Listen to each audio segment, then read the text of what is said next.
ये आइसोलेटेड देश के लोग कैसे जीते होंगे। अगर आपसे कहा जाए कि आपको एक ऐसी जगह पर रहना है जहां ना तो मोबाइल नेटवर्क होगा और ना ही बाहरी दुनिया से संपर्क करने का कोई साधन होगा, ना ही मोटर गाड़ी होगी, यहाँ तक कि इलेक्ट्रिसिटी या फिर इंटरनेट कनेक्शन भी नहीं होगा, सुनकर ही कितना अजीब लगता है ना। क्योंकि हमें एक मॉडर्न जिंदगी जीने की आदत लग चुकी है। लेकिन आपको जानकर हैरानी होगी कि आज के इस मॉडर्न जमाने में भी हमारी ही पृथ्वी पर हमारे ही बीच कुछ लोग ऐसे रहते हैं, कुछ समुदाय ऐसे हैं और कुछ जगह ऐसी हैं जहां बाहरी दुनिया से कोई संपर्क नहीं है, जहां आज भी लोग सैकड़ों साल पुराने तरीके से ही जिंदगी जीते आ रहे हैं, जहां आज भी लोग इंटरनेट, मोबाइल और इलेक्ट्रिसिटी के बिना अपनी जिंदगी जी रहे हैं, जहां के लोग कोल्ड ड्रिंक, पिज्जा, बर्गर नहीं बल्कि शिकार करके अपना पेट भरते हैं, जहां पर रहने वाले लोगों का दूर दूर तक हम मॉडर्न जमाने वाले इंसानों से कोई संपर्क नहीं रहता और ना ही वो संपर्क करना चाहते हैं। सुनकर थोड़ा सा अजीब लग रहा होगा ना, लेकिन यकीन मानिए हमारे ही बीच हमारी पृथ्वी पर ऐसे लोग वास्तव में मौजूद हैं।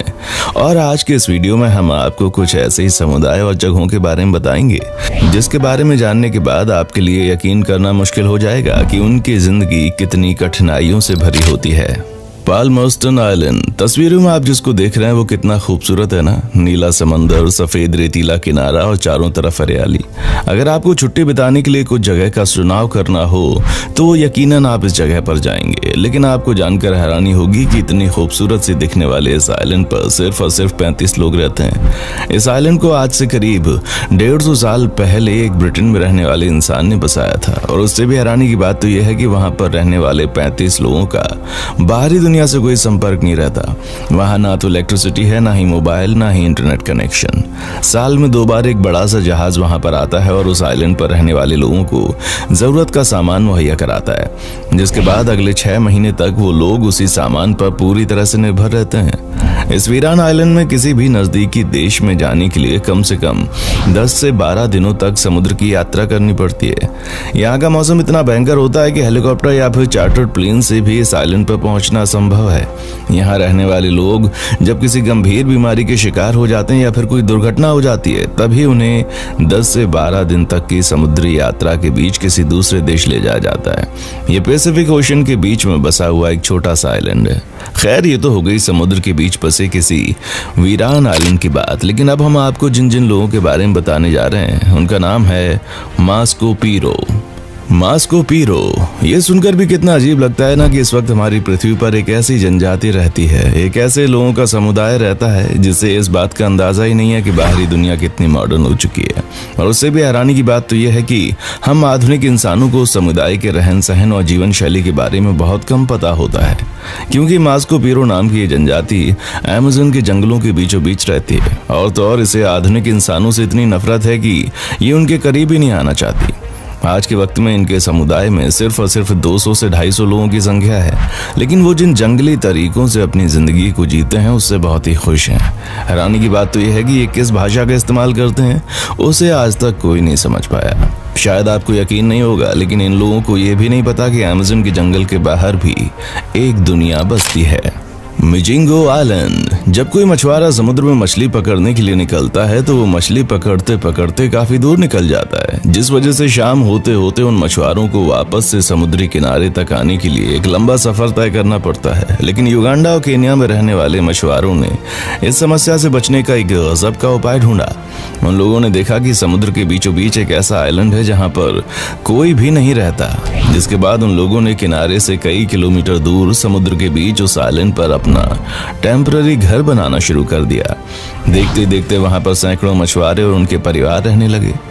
आज के वक्त में उस वीरान आइलैंड पर लगभग 1000 से भी ज्यादा लोग रहते हैं। वहां पर शराब पीने के लिए बार मौजूद है और अय्याशी करने के लिए वेश्यालय भी मौजूद है, जहां पर युगांडा और केन्या से महिलाओं को बुलाकर लाया जाता है। आज उस वीरान आइलैंड पर मछुआरों का परिवार आराम से रहता है और लंबा सफर करने से बच जाते हैं वो लोग। लेकिन उस आइलैंड पर रहने वाले लोगों का बाहरी दुनिया से संपर्क के नाम पर सिर्फ और सिर्फ पानी में तैरने वाला छोटा सा जहाज है। वहां ना तो कोई इलेक्ट्रिसिटी है, ना ही मोबाइल, और फिर इंटरनेट कनेक्शन तो क्या ही। केन्या और युगांडा की सरकार दोनों ही इस आइलैंड पर रहने वाले लोगों को अपना नहीं मानती और उनके यहाँ कोई भी विकास कार्य करने से इनकार कर देती हैं।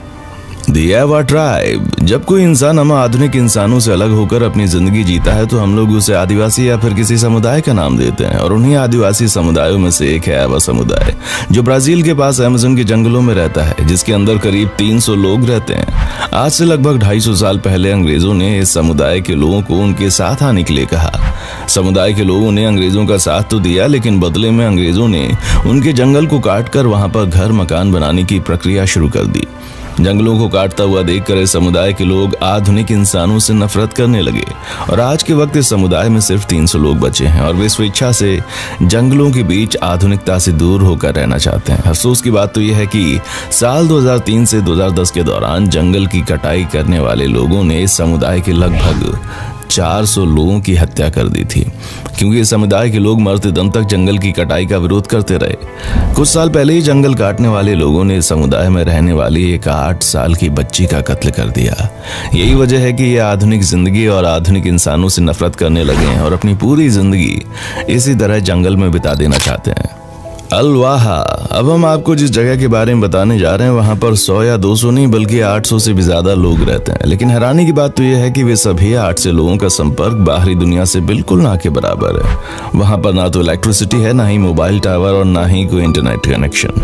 ये गांव इजिप्ट के एक रेगिस्तान के बीचों बीच बसा हुआ है, जहां पर किसी गाड़ी से पहुंचना भी बहुत मुश्किल हो जाता है। इस गांव से जो सबसे नजदीक का बसा हुआ शहर है वो करीब 500 किलोमीटर दूर है, और वो 500 किलोमीटर का इलाका पूरा का पूरा रेगिस्तान है।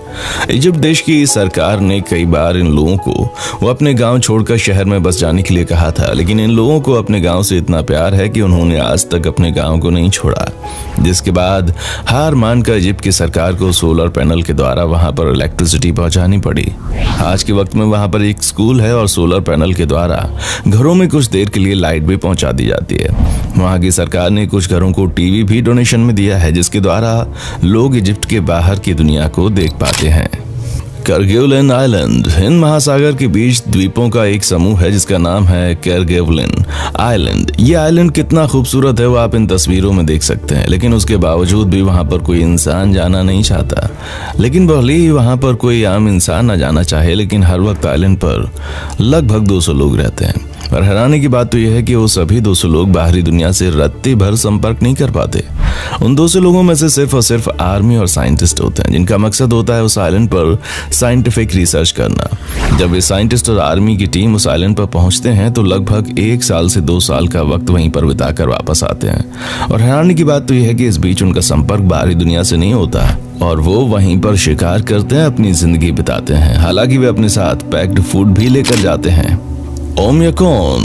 अब तक तो आपने जितनी भी जगह देखी वे सभी या तो जंगल के बीचों बीच बसे हुए थे या फिर समुद्र के बीच किसी आइलैंड पर, लेकिन अब हम आपको एक ऐसे शहर के बारे में बताने जा रहे हैं जो रूस का एक अलग ही शहर है, और उसका नाम है ओमयाकॉन। इस शहर में बहुत से लोग रहते हैं, लेकिन हैरानी की बात तो यह है कि रूस का एक बेहतरीन शहर होने के बावजूद भी वहां पर इंटरनेट और बिजली का कनेक्शन नहीं पहुंच पाता। वहां पर रहने वाले लोगों का बाहरी दुनिया से कोई संपर्क नहीं हो पाता। वहाँ के लोग खाने के नाम पर सिर्फ और सिर्फ घोड़े और रेंडियर का मीट खाते हैं और उनका बनाया हुआ सूप पीते हैं। इन सब की वजह है वहाँ पर पाया जाने वाला तापमान। रूस के शहर को इंसानों को रहने वाला दुनिया का सबसे ठंडी जगह माना जाता है। यहाँ का तापमान साल के अधिकतर समय -60 डिग्री के नीचे चला जाता है। आपको जानकर हैरानी होगी कि इतने कम समय पर अगर कोई इंसान 1 मिनट तक बाहर खड़ा रहे तो उसकी मौत हो जाएगी। जब इस शहर में ठंड का मौसम आता है तब वहाँ पर लगभग 21 घंटे की रात होती है, और जब गर्मी का मौसम आता है तो सिर्फ 3 घंटे रात होती है। तो दोस्तों, आपने देखा कि जिस जिंदगी के जीने के बारे में हम सोच भी नहीं सकते, आज के मॉडर्न जमाने में कुछ लोग मजबूरी में या फिर शौक से ऐसी जगह पर रहने का चुनाव करते हैं। वैसे देखा जाए तो ऐसी जिंदगी का मतलब भी क्या है जहां हम खुद अपनी पृथ्वी को बर्बादी की तरफ ले जा रहे हैं। हमसे अच्छे तो अमेज़न के जंगलों और रेगिस्तान के बीच रहने वाले आदिवासी हैं, जो कम से कम प्रकृति के करीब रहकर प्रकृति से प्रेम करना चाहते हैं। दोस्तों, उम्मीद करते हैं कि जानकारी आपको अच्छी लगी होगी और आप आधुनिक जिंदगी से दूर रहने वाले उन लोगों के बारे में क्या सोचते हैं, हमें कमेंट करके जरूर बताएं। वीडियो अच्छी लगी है तो लाइक कीजिए और हमारे चैनल को सब्सक्राइब करके बेल आइकन को ऑन करना मत भूलिए, क्योंकि the earth adventure in Hindi की टीम आपके लिए हर रोज ही ऐसी इंटरेस्टिंग वीडियोस लाती रहती है। देखने के लिए शुक्रिया।